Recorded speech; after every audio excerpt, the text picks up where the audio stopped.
Ding dong YouTube, welcome back to the channel. I am the Jobless Coder, and it is October 1st, which can only mean one thing, at least for myself. It has now been 3 years since the month where I was evicted from my home by my landlord in Vancouver, making me homeless and forcing me to move back in with my parents. It has also been 1 year since I was evicted by my roommate in Calgary, making me homeless and forcing me to move back in with my parents. I'm gonna be real with you guys. I hate October. And that is because for the past 8 years of my life, October has consistently been the worst month of my life. It is the month where shit hits the fan. It is expected that if shit is to ever hit the fan, it, for whatever reason, happens in October. But more importantly, and for the topic of this video, it also means updates for my Halloween-themed Steam game, Halloween Decoration Sandbox. The initial plan for this video was to just put out an update talking about all of the changes that I have planned that are coming soon for the Halloween Decoration Sandbox. But the more I thought about it, I realized that instead of putting out a video where I talk about something specific to a game that nobody plays, it would make a lot more sense to talk about more general things that would maybe entice more people to watch this video, and then use that as well as a way to market the game by providing, more value to people by discussing what it is like to be an indie developer. Now, full disclosure, what I'm about to tell you is completely subjective and based on my own personal experience. There are a lot of people who work as an indie game developer, and their experiences are going to vary widely. Now, if you're new to the channel and you find this video to be a little too bitchy or complaining, it is because I have always been consistently honest with my audience about the struggles that I face, the things I've had to go through, as I just mentioned at the beginning of the video, being homeless not once, but twice. So if it comes across as complaining, it's because for the amount of work and effort I put into the things that I do, I don't really have a lot to show for it, and it kind of grinds my gears a bit. I'm not gonna lie, I am endlessly perplexed by the ability of high-performing individuals, people such as Elon Musk, to achieve as much as they do. If you look at Elon, he owns like 5 or 6 different companies, and he's always doing interviews or he's doing press conferences. Just yesterday, he did his AI day for Tesla, and it endlessly perplexes me the ability of someone to do all that work and still have time to be a family man, be a father, and troll people on Twitter, which he is an exception, not the rule, because a large majority of people in that category of, let's say, the elites, if you listen to what they tell the public is the reason for their success, they'll often talk about working, 3 times as long as normal people, 12-hour days of work, 13, 14, 15 hours a day of work, not taking weekends off, working every single day of the week, putting in the 90-hour work week that Elon Musk talks about.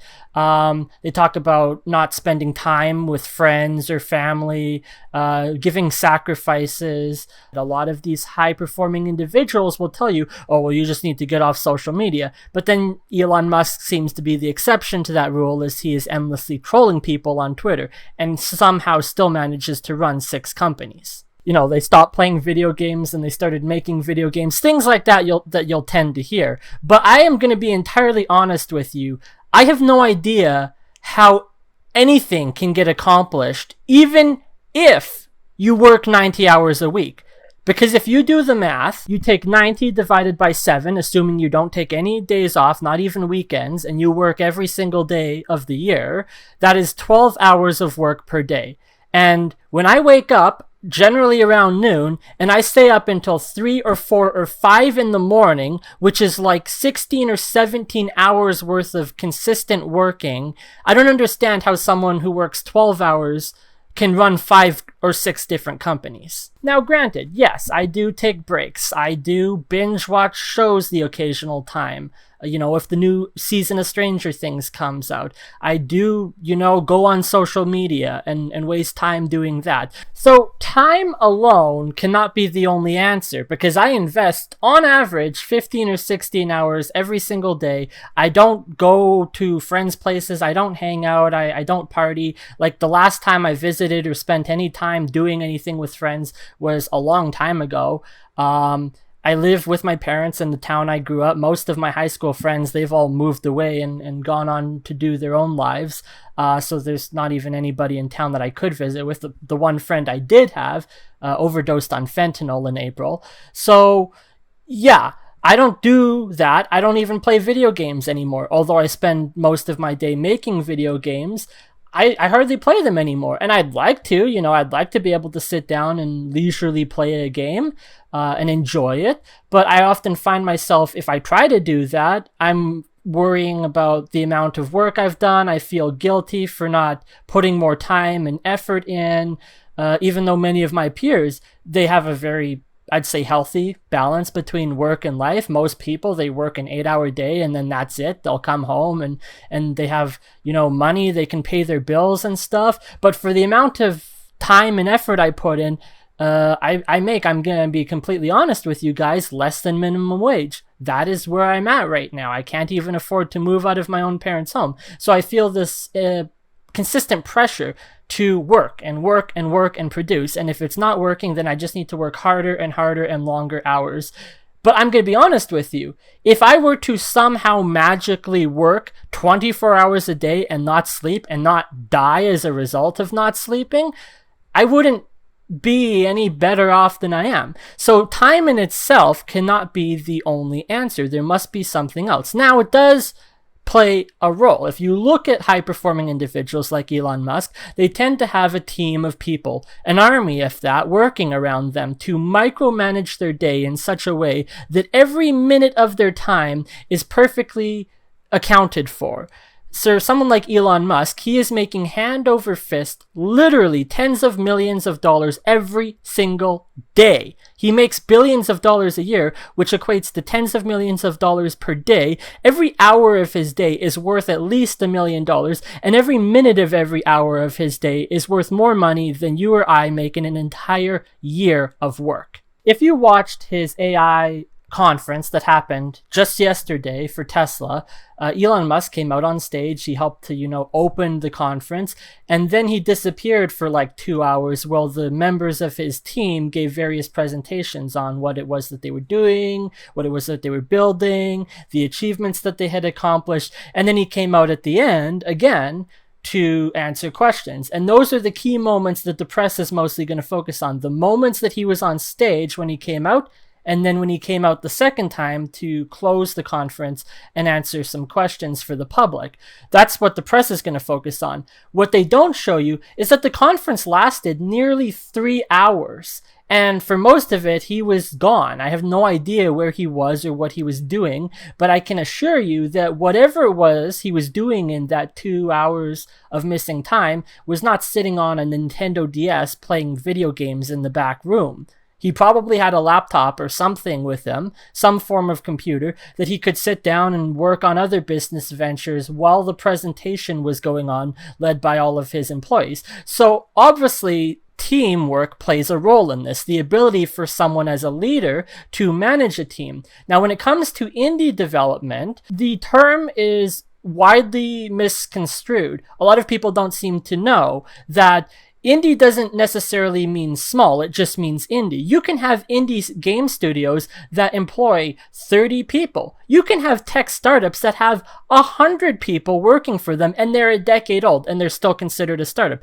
That is because there are very specific legal requirements and things about business and how business licensings work and investment and all of that actually determines whether or not something is a startup company or whether or not not someone is an indie developer.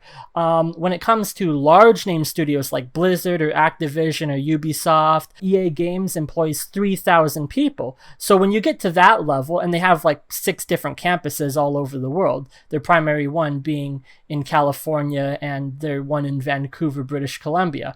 So those AAA game studios have a lot of people working under them, and then the CEO at the top has a lot of the tasks that are required to operate the company get offloaded onto the lower delegates who are working under him.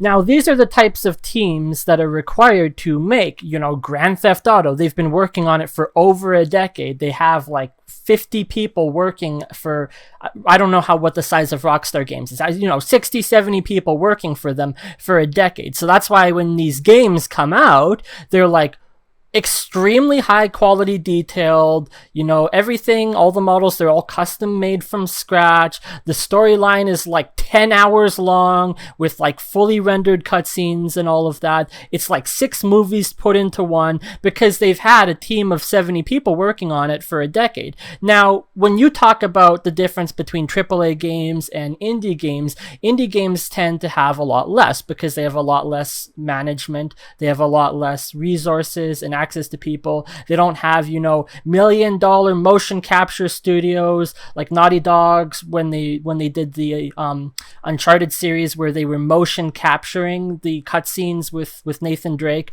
Those studios can do that. Indie studios cannot.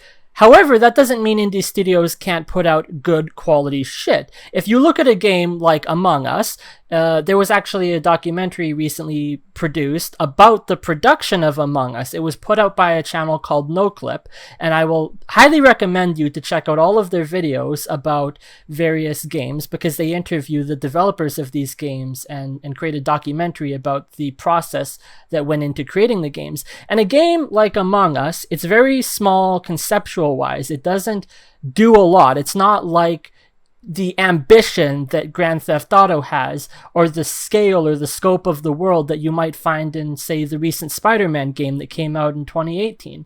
They, with a team of 3 or 4 people, were able to make a multi-million-dollar successful game, but it was because they were able to scope the game and limit the amount of stuff that they were doing, and it became very successful for them. Likewise, you can have an indie studio that employs 30 people, and they can make a game that mirrors the scope and the size and the ambition of a lot of the AAA games. But that is because they also have 30 people. So someone might get it wrongfully into their head, the belief that, if it says an indie game, it can be just as big as the AAA games. And then you get me, a developer who has 1 person to my company, and I can't produce a video game the same way that a team of 30 other people can produce. And Halloween Decoration Sandbox is the only game I've put out in 2 years, and there's a lot of reasons for that, which I'll cover. Now, I don't want to discredit any of the work that other people have put into it. I'm not going to say, I'm the only one that did any work on the game, because I have a business partner that I work with, and he's very talented. He's a 3D modeler and animator. He's not professionally trained, like he didn't go to school or get a degree or anything. He just spent 20 years of his life learning 3D modeling software programs, and then he is very good at what he does. And if you look at his work that he contributed to the Halloween game, I'll show you one example right now. Last year, I asked him to make me a model of this 3D pumpkin light, which is a real-life Halloween decoration that my parents have in our garage that we put out every year, and the results were fantastic. I was very excited, and I loved the work that he was able to create because it looks just like the real-life prop. But the problem is that he's also fully employed for a full-time job working in construction. As well, he has his own life outside of just making video games, and he has his own projects too. So if he gets home from work at like 6 o'clock, and then he has to spend time making supper, and he's distracted by his partner, or his roommates are calling him out of the room, or he's gone on the weekend visiting with friends or family, or he's playing video games or working on his own projects, I might only be able to get 1 or 2 or maybe 3 hours of actual productive time out of him during a week. And it's understandable. He comes home, he's already worked, a 12-hour day in construction, and then he's exhausted, and by 9 or 10 p.m. he's passed out in his chair. So I need to be extremely limited with what I ask him to do. So when it comes to something like the Halloween Decoration Sandbox, it is an asset store flip game, and that is because I don't have access to a 3D modeler who works full-time who can make me, 1,000 decorations for the Halloween game. So I might have 1 or 2 or 3 custom-made ones that I've asked him to do, and then the rest of them I just get from the Unity Asset Store or CG Trader or Turbo Squid. And so I'll get into the process of the pipeline of development a little bit later into the video. But for now, I wanted to go back to the topic of indie studios and, comparing myself to other indie studios. Like I said, I have a company. It's Tech Skull Studios. I've been working for a decade making games. Before this, I made mobile games when I was in high school and in university. Now, none of them are available anymore to the App Store. That's because for Apple, if you don't renew your $100 more a year license, they take your app down. So you have to pay $100 every single year. And then it went up to like $112, and I don't know, now it's probably $130 or $150 license every year. And for a game that makes $0, that's not very economically efficient. Now, in the case of Google Android, they won't take your game down if you don't pay a yearly license. They have a one-time $25 fee. But they will take your game down if you don't maintain it for their latest operating system. And so for games that make me $0, it's very difficult to ask me to put in the time and effort to keep up with and maintain their development, especially given the fact that they were made in a game engine called Stencil, which I hardly use anymore because I do all my work in Unity. Now, don't get me wrong, Stencil is great and I love it, and I might make an entire hour-long video talking about it on its own because of how good it actually is. But for now, most of the work I do is in Unity, and that's because the games that I produce are primarily 3D. Now, Halloween Decoration Sandbox is not the only game that I work on. That's my own personal game. On the side, I am contracted by Jason Effects to work on Bare Backstreets, and so I have to try to balance my time between working on his project and working on my own projects, as well as filming videos for this YouTube channel. I don't make as many videos as I would like to make on this channel.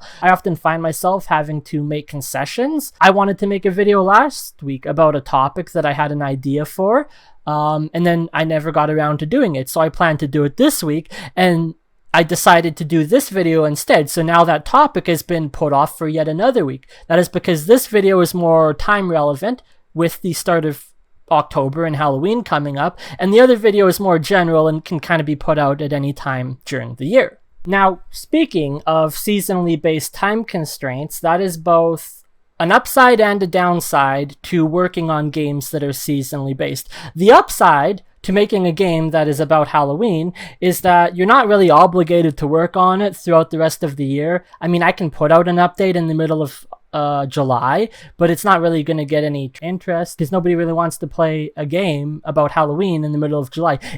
Unless the game is exceptionally good, and people love it, and they play it every month of the year. Otherwise, it's only relevant during 1 month of the year. So that's the plus side. The downside is that this month is going to be extremely busy for me because I have to crunch extra hard to not only maintain the development of Bare Backstreets and keep that going and meet the quotas and things that have been set for Jason's project, but I also have to work exceptionally hard on my own game, the Halloween game, to get the updates out. And I will tell you that there is going to be an update within the first week to fix a lot of bugs and add new features. But the problem is that the game is fundamentally not finished and it is exceptionally broken.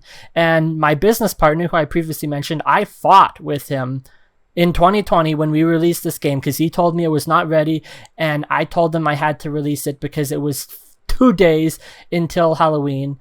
I mean, it released on October 26th, so it wasn't 2 days. It was more like 4 or 5 days before Halloween. But you get the point. It was at the end of the month and I was running out of time. Now I could have put 2 more months of work into it and released it on Christmas, but nobody would have played it. So I told him that we have to release it, and that's a fundamental problem because that's a lot of the criticism that the big name AAA studios get, is that they release games that are broken and then they patch them to death, and then by that time nobody even plays them anymore.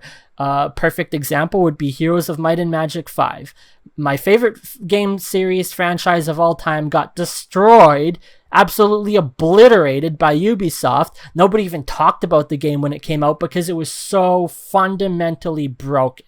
And even 7 years later, it's still fundamentally broken and the game sucks. It is nothing in comparison to 3 or 4 or 5 or any of the other titles in the series. So the same problems that are plaguing AAA studios, I'm going to tell you right now, indie studios like myself, we have the same stuff. Now for me, for another reason, if it was a game that had nothing to do with seasonal stuff, then I would feel more obligated to put the extra month or 2 of work into it to release it in a better state than it was. But when you only have 1 month of the year to produce something that's good, you have to release it as is. Because for me, I fundamentally think that it is better, especially for startups who nobody knows about. I mean, we have a Twitter page. There are 2 people following it, myself and my business partner. So when I say that nobody knows about our game studio, I literally mean nobody. I don't mean 1,000 people. I don't mean 100 people. I don't mean 10 people. I mean nobody knows who we are or what this game is. And we do have a couple people that have played it, 10 people or 11 or 12 people in total that have downloaded in 2 years. So it's not a very great financial success either. And the one person who gave it a review gave it a very negative review. Now, granted, I really like the review that he gave, and that is because he also made a 15-minute long YouTube video in association with his review where he talked about all of the fundamental flaws that the game had, and he'd be like, oh, well, it's missing this, and you can't do that, and the assets are limited, and this and that, and all this, and I really hope the developers can keep working on the game, and I'm listening to it, I'm like, yeah, yes, okay, that's on my list, and that's on my list, and yeah, I know that feature's missing, and that's what I plan to do. But all of these things take time. And especially with another game like BBS that I'm working on, Bare Backstreets, the fans, I wouldn't necessarily say they've been angry with us over the last couple months because it took us 3 months to put out the latest update for the newest character from July until just now at the end of September. It's very difficult to try to express to people the challenges that you're facing with a small studio. Now, granted, I work on BBS with other people. We have a small team that we work together on. So I'm not doing it entirely alone or by myself, but we're very small in capacity. And I can't really utilize or access their work for my own projects either because they're being paid by Jason and so am I. And I can't pay anybody because my budget is zero. My budget is $0. $0 working for free. And so my business partner who I work with, he understands that we're not making any money. And it's not just that he's not making any money, but I'm not making any money doing it either. And just an FYI, he has his own YouTube channel too. He makes his own videos. Like I said, he's got his own life outside of just working for me. And I would definitely recommend you to go check out his channel and subscribe to him as well.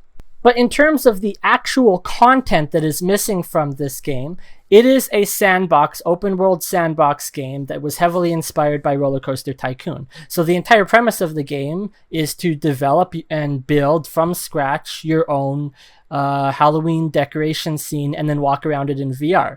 And now I had initially announced the game with VR back in 2020, but it didn't launch with VR because I just didn't have the time to get that implemented. And because I basically stopped work on it for the next year, VR was not implemented until 1 full year later last year. And just like last year, I found myself in July, sitting there thinking, oh, it's like 3 or 4 months till October. I should do some work on the Halloween game. And now I've got other things I'm working on, other projects I'm doing that are more pressing and more important to deal with right now. And then boom, like an anvil, it fell in my lap. It's the start of October, and I'm crunching for 3 weeks to get this update for VR out. And just the same thing happened this year, where I sat in July thinking, oh, I should do some work on this game. October is coming up. And then I didn't do any work, and now it's the beginning of October, and literally within the last week I've been crunching to try to get new features and updates implemented. The primary, I think, game-breaking thing at this point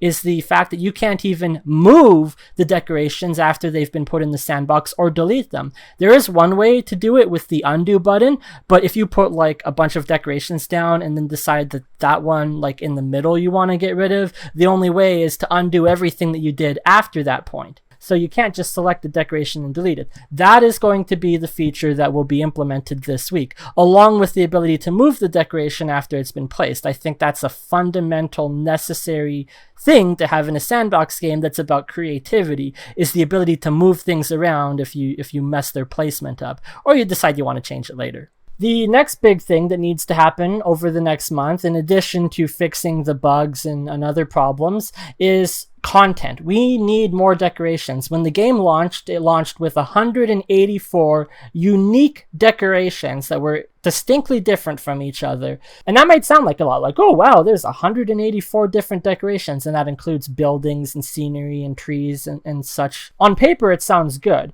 but in practice the game is limiting, and it's very obvious how limiting it is when you open up the buildings panel and there's like 3 different buildings to pick from, or you open up the trees panel under scenery and there's like 3 trees to pick from, and they all look virtually identical because they're basically the same model but like modified slightly to look different. And so that was one of the main criticisms that I got in this YouTube video that was done as a review, was that there just wasn't enough stuff. And I've covered why that is, because I don't have a 3D modeler on staff who works full time. I can't afford to pay them because I don't make any money myself. Now, yeah, you can find 3D modelers for hire to do assets and stuff like that on Upwork maybe, but then you're in the boat of having to fork over money for a project that is ultimately not making money and potentially may never will. Now, on the topic of money specifically, there are ways to get around that. I know there are, Kickstarter or Patreon or even Ko-Fi, other ways to fundraise money for your project, so then you'll have a budget to work with. If you're starting with a budget, then you can just go and hire a bunch of developers or buy assets from the asset store. And I have invested a little bit of my money into some of the projects that I do, primarily on the asset store side, but nothing custom that I've paid for. Jason has hired a sound designer to make new sound effects for Bare Backstreets, and this guy charges $10 per sound effect that's like a half a second long. Or for a custom music track, it's like $300. So for me, that's not really within my budget. I'd rather spend $10 on an asset store pack on the Unity page that has 60 sound effects and just pick the specific ones that I need for my project. And then I have the other 60 to have and use in any other project in the future. So yeah, I can make a Kickstarter campaign. I can try to do that, but that opens up a whole other can of worms that you have to deal with as an indie developer. If you're raising your money through Patreon or Kickstarter, now you have a financial obligation to the people who have paid for that to keep them informed, provide them with content, and now you've added extra workload to your schedule in the way of creating marketing materials, posting on social media, talking about it in the forums, updating your website, writing blog posting, in constant communication with your fans. And for me to take that extra time to do all of that would mean there would be nobody working on the game. There would be no time invested on the actual programming side of things or the development, because all of that time would go into marketing. So if you're running an indie studio that's a startup like mine that makes $0 and has hardly any assets, It's difficult. It's exceptionally difficult because I have to be the marketer, and I have to be the developer, and I have to be the QA tester, and I have to be the 3D model finder, and all of that has to be done by me. So it's exceptionally hard. That is why I don't talk about it much, because it takes time to make a video like this. It takes time to make images and art assets for the website. It takes time to write a blog post about it. And all of that time I just invest in the development of the game. Now, when I first envisioned the game, I had an idea for the game of what it was and what I wanted it to be. And I made a video last year talking about the inspiration that I got for this Halloween game from my neighbor, who goes absolutely crazy with his decorating. And I can see out my window his yard. Any day now I'm going to start seeing things appear at the end of his driveway, decorations, as he spends an entire month decorating his property for Halloween. He has like somewhere in the range of $10,000 to $20,000 worth of Halloween decorations that he's picked up throughout the years. So that was the inspiration that I got for the game. So initially, when I first started developing the game at the end of August, I worked on it for 2 months, from August until October. It released on October 26th of 2020. And what I had been doing previous to that, after I got back from Vancouver and was staying with my parents in November and December and into the spring of 2020, just right at the time that the pandemic started, and slightly before, I was working on another project, a board game, which I would like to eventually finish and get released, but it has to have multiplayer, which is a whole other can of worms for a small development studio to deal with. You need a large amount of time invested into multiplayer. I know that for a fact. I took a lot of the early ideas from that game, the common scripts, doing things, changing graphic settings, main menu UI elements, and I just copied those into the Halloween game and then went from there. So I wasn't starting from scratch when I began, but it took me 2 months to create. And I'm going to be honest, I have no idea how I managed to produce even as much as I did in that 2-month period, even in the broken state that the game was, because what I did afterwards is I decided to go more into the scripts in depth and start pulling things out of the project. I would take a script that would be, something common that you would find in every game, a script to change the graphics settings, and I want to use that in every game. And if I make it work once, then I can pull it up and out of the game into this code repository that I have, test it there independently from the game. If it works, I pull it back down. And so I have been doing that for the last 2 years.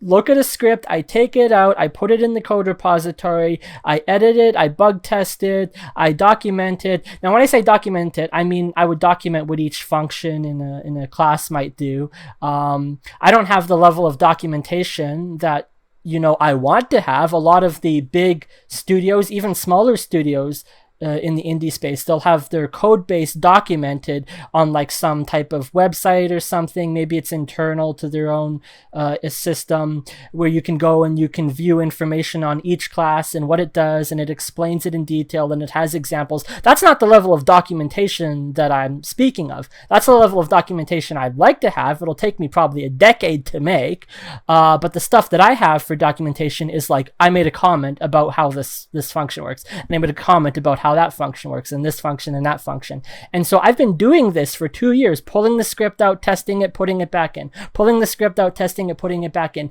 And there are still scripts to this day in the project that I wrote in August of 2020 that I have not touched, because I have not gotten the time to go and test it and pull it out and put it back in. So I've been doing this process of pulling it out, testing, putting the script back in, and that way I can ensure that, okay, if something in the game breaks, I know it's not that script because it's been tested independently and outside of the project. And so it's helping to make the code base that I have less bug-free, more robust, more generalized and applicable to all the games that I plan to make. And I told my mom, I know for the next decade what I want to do in terms of game development. But the fact that it has taken 2 years to pull all those scripts out and document them, I am surprised that I managed to build them in 2 months. Now, granted, that has not been the only thing I've been doing for the past 2 years, because as I mentioned, I'm primarily focused on building Jason Effects' game, Bare Backstreets.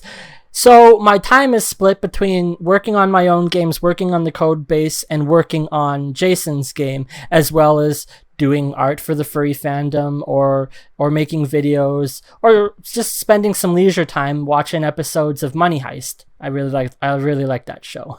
But in terms of the actual pipeline process, now in the game development industry, a pipeline is basically referred to as a step-by-step process to where things are accomplished. So you can have pipelines for graphic imports where you get the graphics in a specific file format from maybe the artist or the developer, the 3D modeler if you have them on your team, and then you implement them into the project during a specific process, and maybe that might involve, content delivery systems or whatnot. For me, the pipeline process for the development of this game has been to browse TurboSquid and CG Trader for free 3D models that would look good in the game, and then what I do is I take that model and then I open it up in Blender, and I have to check to verify that the vertices count is good. It's not like I'm pulling in a high-end model that has 1 million vertices and whatnot. I need to verify that, okay, this model is actually game ready. Oftentimes, a lot of the 3D models that you'll find for free on the internet don't come with textures, so there's a process of having to make the textures yourself from scratch. And then it's less so with the standard render pipeline, but more so with the universal and high definition render pipelines in Unity. You can spend an hour endlessly tweaking the various settings of the material to get it looking just perfectly right, the way the light reflects off of it, the brightness of it, the shininess of it, the tiling and scale of it. You can spend a long time trying to perfect that. Now, for me, Halloween Decoration Sandbox is built using the standard pipeline for Unity, and that's because I didn't even realize at the time the difference when I started between the universal, high definition, and standard pipeline. So I just started working on the project. In the end, it was a mistake, and that is because the VR is noticeably very blurry, and I think that's something that would be resolved by using the high definition render pipeline. The game looks good without VR, but with VR on, I'm not gonna lie, it's exceptionally blurry and it's not all that great. But the problem is that there's like a trillion different options in Unity's menu regarding the lighting system, and when I tried to upgrade the project to the high definition render pipeline, it basically broke everything because all of the lighting was it was awful. It looked horrible and the game was completely broken, and I tried to tweak the lighting settings, but I couldn't. And that's another thing too that you have to struggle with as an indie studio, is that you might only have 3 people on your team and none of them know how to do a particular thing. So it's like, well, I guess it's a process of trial and error until you get it just right. Where if you have a 3,000 man team like Blizzard, like Activision, like EA Games, you can just go to the lighting guy and he'll tell you exactly what you have to change to make the settings work, because there's like one guy on the team who was hired specifically for the purpose of lighting. He's like a technical expert. He's written PhD dissertations on the physics of light refraction off of water, and he'll tell you exactly how to make your game look good because he's hired as a specialist. There's a lot of things as well with the game, with the way the save files work. For example, the way that the terrain, I take the 1,000 pixels by 1,000 pixels terrain, and I output each height map of the terrain, and so I get this grid that's 1,000 by 1,000. That's 1 million different data points to be put into a save file for each specific height point in the terrain. Now, I am sure that there are optimization techniques in terms of the way that algorithms work that would greatly reduce the amount of data required for the save file. The save files, when I first had them, were like 40 megabytes, which are ridiculous for an indie developer game to have a 40 megabyte save file. But then I found a zip tool that would take it and compress it down to 3 or 4 megabytes. But for what it is, it should realistically be only a few hundred kilobytes of data. And the biggest problem is the way that the terrain data is saved. Now, if I had like a mathematician on the team who was like versed in optimizing data points in large data arrays that are 1 million sizes in length or longer, then I would be able to utilize that expertise knowledge to my advantage. But I don't, and I'm not, myself a mathematician or an expert on data optimization or compression algorithms or all of those various techniques that might be used to save 1,000,000 points of data regarding the terrain in just a few short characters of, like a hash key or something like that. I don't really know how to do that, so I'm stuck with what I have. And that's also very limiting in what I can do, because the way that Unity saves its terrain information about the textures is it has a 3D array. It's the length and width of the terrain plus the height, and the height is 1 tier high for every single terrain layer. And I think I have 5 maybe different textures that you can pick from. So if you have 1,000 pixel terrain by 1,000 pixel terrain that's 5 data points high, that's 5,000,000 points of data that have to be saved. So if I want to have, say, something that has 30 textures, now you're talking about 30 million data points just to save the texture information for the terrain. It's ridiculous. And all of this is done before I've even pulled the artifact or the decoration as a model into the game. Then once I pull it into the game, then begins the process of setting up the size and the scale and the colliders and ensuring that it's not going to clip into other objects. And then I've got to put in the information about its name. And the names are all in English because the game is not localized. So that's going to be another can of worms in itself. If I want to localize the game eventually for other languages, I'm going to have to go through all of the menus and the UI and every decoration in the game. I'm going to have to translate them into different languages and then pull that back into the game. But I also have, for every little button in the game, the 2D button that you click on to select the decoration has a 2D image. So then each of them have to be imaged, and then they have to be tested in the game. And then if it's something like the tombstones, I have a custom tombstone editor where you can actually add text and stuff to the face of the tombstone. That was a new feature that I implemented last year during the series of updates that I did. Something like that has to be set up and configured correctly. So my process of importing a single object into the game can take anywhere from half an hour to 3 or 4 hours of work just for a single object. So when I'm talking about having 184 individually unique objects in the game, that's like 184, assuming on average an hour invested in each object, 184 hours of work put into just doing that. And as I mentioned, one of the biggest complaints I've gotten is that the assets selection is extremely limited. So realistically, I don't know if there's a specific magic number I need to aim for. I'm going for 1,000, at least a minimum of 1,000 decorations. And I think I put out 10 new ones last year, and I might put out 20 or 30 new ones this year. So to get to 1,000 unique decorations, I don't know how I even got 184 in the first place, but to get to 1,000 unique decorations, I'm either going to have a 3D modeler working on the team, or I'm going to have to work extra overtime to find them for free. And in terms of quantity specific props and objects and 3D models for your game, some of this can be resolved by buying pre-made asset packs.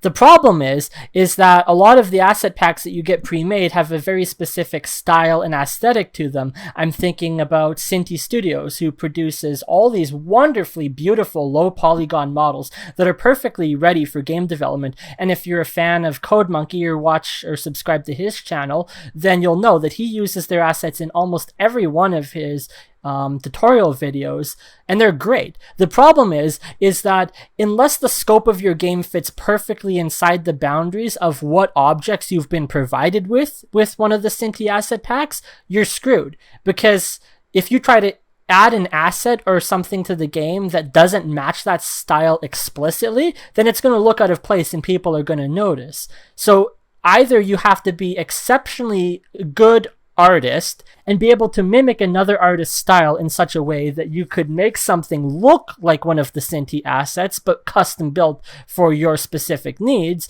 A lot of the criticisms that asset store flip games such as mine tend to get is that because they utilize assets from the asset store that are built by various people, and they have a wide variety of different artistic styles as well as texture details. You might get something that's really low poly, really high poly mixed together, and then the style of the game, it just doesn't flow and mesh very well. In my specific case, that's actually the look that I was hoping to go for. in the Halloween game. Specifically because if you look at the way actual real life is, and I was going more for the realism of the game, everyone has different Halloween decorations. Some people might have decorations from the 60s and 70s that have a very specific aesthetic look to them. Other people, all they might have on their doorstep is a jack-o'-lantern that's been carved and a single light in it. Other people, maybe they've got a bunch of animatronics. Maybe some person has filled their lawn with a bunch of inflatable Halloween decorations that they just picked up last year at a sale at Walmart. So just like in real life, you have a wide variety of different aesthetic looks and tones and themes to the way somebody sets up their decoration scene. You know, maybe somebody goes more for the gore and the horror and the Chainsaw Massacre type stuff. Maybe somebody else goes more for the, you know, Casper, the friendly ghost type route, and all of their props look very cartoonish in style. So that was the kind of aesthetic I wanted to have, and that I do have in a game like this, because I've taken all of these assets from a variety of different places. And that's one of the benefits to working as an indie developer, is that I can make these executive decisions about how the game is supposed to look and feel without having to go through a hierarchy of command. You know, a lot of the problems that have been plaguing the gaming industry, especially as of late, is the induction of woke culture into everything, into movies, into games. I mean, there was the whole thing with Gamergate a few years ago, where gamers were labeled these right-wing extremists, whatever. I don't really want to get too much into politics in this video, but you know, some billion-dollar company is subject to the whims of blue-haired people screaming on Twitter because they think the game is racist. And then I say something, oh, the Spider-Man game that came out in 2018, which was 4 years ago, mind you, is too dated for its age. Yeah, like To Kill a Mockingbird is also too dated for its age, and it's a book that's over 70 years old. You tell me this game that came out 4 years ago is too dated for? Get out of here. So you don't have to capitulate to the whims of angry people screaming on Twitter about nonsense. You can just say, screw you, I'm going to build a game that I want to play, that I think is fun, and I'm not going to be subject to you. Because a lot of these big companies, they're beholden to their investors and the advertisers and the corporate people and the chain of command and the endless ladders upon ladders upon ladders of bureaucracy. And so somebody on Twitter screams and the whole company comes collapsing down. But not even within the woke culture, even from a financial standpoint, there are games that might get 2 years of work put into them, and then the studio decides to scrap them because their financial advisors determine that it's not going to be a financially viable product. The perfect example that I have regarding that is Soulbound. This is a game that was being developed at the time by Microsoft, and they put almost 2 years of work into Soulbound, and they even had a preview trailer at E3 that year, so it was like really good. It looked high quality. You were going to be able to play as this character that could like transform into an anthropomorphic dragon and battle people, or you could like fly as a human on dragons and breathe fire down upon people. And I'm like, damn, that game looks really fun. And then they decided to scrap the entire project because they just decided that it wouldn't make any money. I guess Microsoft needs to hire some more furries, because I will tell you, the furry fandom is notorious for spending copious amounts of money on ridiculousness, and I don't know a single furry who would not love to play this game where you get to transform into a dragon.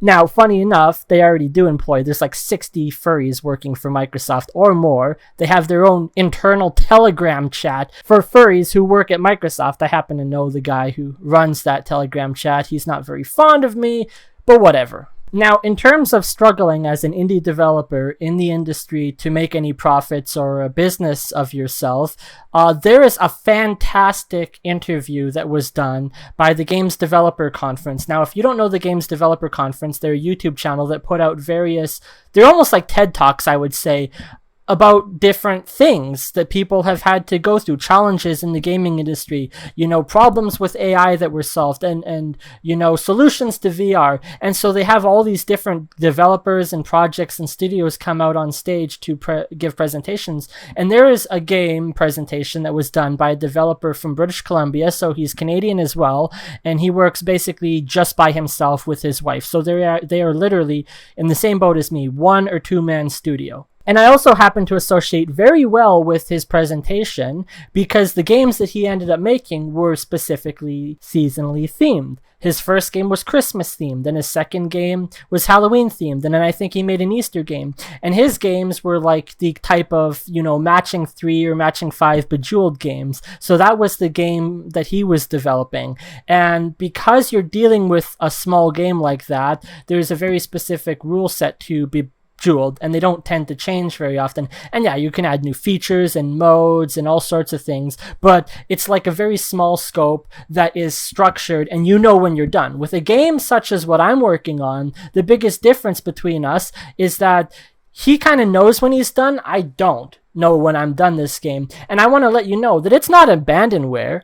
You might think that it is because it only gets an update once a year, but I plan to update it every year. And if it takes a decade to update to a state where it actually be enjoyable, then so be it. And it might actually be one of those such projects where, I spend a decade working on it and I get very little accomplished, but each year I increase the performance of it and I add new features to the point that it's actually very fun and enjoyable. And then a decade from now, some VTuber, some Twitch streamer picks it up and plays it for their audience, and they're extremely popular, and then it explodes overnight and everyone says, oh my god, how could one person make such a fantastic game? It's like, well, I've been working on it for a decade of my life, from 2020 to 2030, spend another 8 years working on this game, and then it'll be one of those things where it's like an overnight success that took a decade to build. And so in the case of this developer who was giving his presentation about his product, he was very meticulous about how he recorded the time invested into the project and the money earned on investment. And so his first game, I think, took him 500 hours to make, and he made $10,000 from it. And now I think the title of the video was like how to survive 11 years in the gaming industry without a smash hit or something like that. Now, he never outlined specifically in his presentation what his criteria would be for being a smash hit game. Is it $1 million made? Is it $2 million? Is it $3, $4, $5 million made? I don't know where the boundary line is drawn between, this game is a smash hit and that other game is not a smash hit. But then there are games that are undeniably a smash hit. Like, nobody's going to deny World of Warcraft. It's the largest player base on planet Earth. They've got like 1 billion people playing the game pretty much. And so in his case, he maybe only sold a few thousand copies and each person paid a couple dollars for it. And it wasn't a lot of money made. Or you take $10,000 earned divided by $500 invested, I think that's $20. It's better than minimum wage. It's not great, not enough to support a family on at least. And so what he did is he took that $10,000 and invested it back into the game. And so his second game made him $30,000, and his third game made him $50,000, and his fourth game made him $120,000. And at that point, he had already hired a couple of other people because he had the financial means to do that. So I'm not going to lie, it's extremely disheartening when you see something like that, and the title of the video is specifically about how to survive in the gaming industry without a smash hit, and none of my games have been a smash hit. And I will be perfectly honest and transparent with you guys, the total amount of money that I have made from this game is $100. For everything that I've just talked about, I made $100, I sold 10 copies, that is it.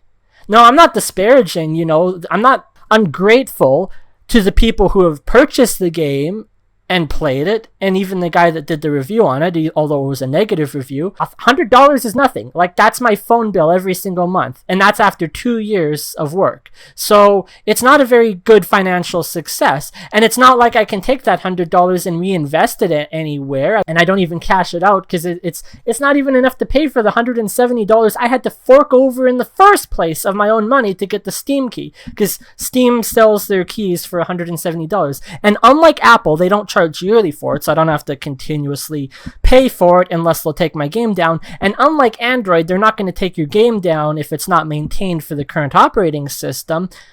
So kudos to Steam in that regards, that I can put out a game and do a little bit of work on it and then update it, and then eventually it will become abandonware and I will just stop working on it eventually. It might take a decade or 15 years for me to get to that point when I decide that, okay, this game is now done. Steam's not going to remove it because it's a broken product or a half-finished product, or because it hasn't been maintained in several years like what Android does. So kudos to Steam. It can sit on Steam, and whatever money it makes forever, I'll be able to recuperate off of. But it still hasn't even paid for itself, and that's the point I'm trying to make, is that, you know, it's extremely frustrating when people talk about, oh, well, you're not going to make you're not going to make Angry Birds, don't expect to make $1 million, you know, overnight. And I'm like, yeah, could I maybe make $10,000 for the 2 years of work I put into this game? Could I maybe make enough that I could move out of my parents' house, maybe just sustain myself and pay bills and buy groceries and not die? It's not the only game I have planned. I told my mom I know for the next decade what game I want to make. And just like this other guy, he started with a Christmas game and then he made a Halloween-themed game. Well, I started with a Halloween game and I'm going to be making a Christmas game. Now, that was always my initial intention. Immediately after I finished the Halloween game, I was like, oh, this would be fantastic to redo everything and reskin it with new props and release it for Christmas. But in 2020, it just didn't feel right. To put out this broken game that I knew was broken and was missing most of the features that would make it even playable, and then to immediately 2 months later release the exact same game but reskinned with Christmas props, everyone would obviously accuse you of being, oh, you just want to asset flip for money, even though I didn't really make any money from it initially. That was never my intention, and it's still not my intention. I don't want to scam the people that I'm building games for. I want them to enjoy it, and there are a lot of ideas for features and ideas for things that I want to do in the Christmas game that are completely independent from the Halloween game. And there are things in the Halloween game, for example, I mentioned the tombstone creator, where you can put custom text on a tombstone after it's been placed down. Obviously, the Christmas game is not going to have that feature because the Christmas game is not going to have tombstones in it. But there are other ideas for Christmas themed things that are not very applicable to Halloween. And so they are going to be two distinctly different games, although they're going to look and feel and play very similar, because a large amount of the code, as I mentioned, is in this code base repository that I have, and so it's shared between them. Now, the benefit of doing it that way is that if ever there is a situation where there's a bug in one game, if I fix it once, I fix it for both. So I can actually work in parallel, side by side, on these two games together and fix bugs that are applicable to both, and then release a patch for each one, and it's like working on two games at once. My plan was to wait 1 full year and then release it last Christmas as its own thing. But what happened was that, as I mentioned, I didn't do any work on the decoration sandbox throughout the year. So then it was dropped in my lap again at the beginning of October. I've got to crunch for 3 weeks to get an update out, and I got it updated for 5 days before Halloween on the 25th or whatever of October of 2021. I finally, a year later, was able to implement VR into the game, which I had promised from day one but failed to deliver to the fans of the game. And then I found myself at the beginning of November, after stressing all month long and crunching all month long, I was like, holy shit, I've got 1 month until the beginning of December when I need to get this Christmas game out, and I have done no work on it at all. So I made the executive decision that the game would be delayed once again. Christmas Decoration Sandbox did not come out last year. So I once again find myself in the position at the end of September, beginning of October, like, holy shit, I've done no work on the Christmas game, and I haven't touched the Halloween game in basically a year. So the thing that I'm doing this year that is different is that throughout the month of October, I'm actually going to be working on both games side by side in parallel, both the Halloween game and the Christmas game. I feel that I am at the point where I can put less work and effort into the Halloween game because it is released, and although it is fundamentally broken, the things that I will be fixing will be applicable as well to the Christmas Decoration Sandbox game. if I start work now and I work throughout October and November and the first week of December, that'll give me basically 2 months to get the Christmas game ready. And I have already started on a lot of the things that I want to do in that game. So I think that I can release a new game, and it will be my first game from Tech Skull Studios released in over 2 years. And it will come out sometime in December. Hopefully before Christmas, but sometime in December, the game will be ready to launch. And I can definitely say that whatever state the Christmas Decorations Sandbox does get launched in will be a better state than what Halloween Decorations Sandbox initially launched in. So it's about slowly over time improving the quality of the products that I make. Now, I think I make good shit. I'm going to be entirely honest. I think, and it's subjective because it's my own opinion. These are my own games. I think the games I make are fantastic. They look high quality. They feel high quality. I think it's good. And people say, oh, well, if it was good, then you'd be making money. And because you don't, then nobody plays your game. Then it's not a success. Therefore, it's not good. It's like, well, you know, there are a lot of musicians out there that nobody knows about. That doesn't mean they're not good musicians.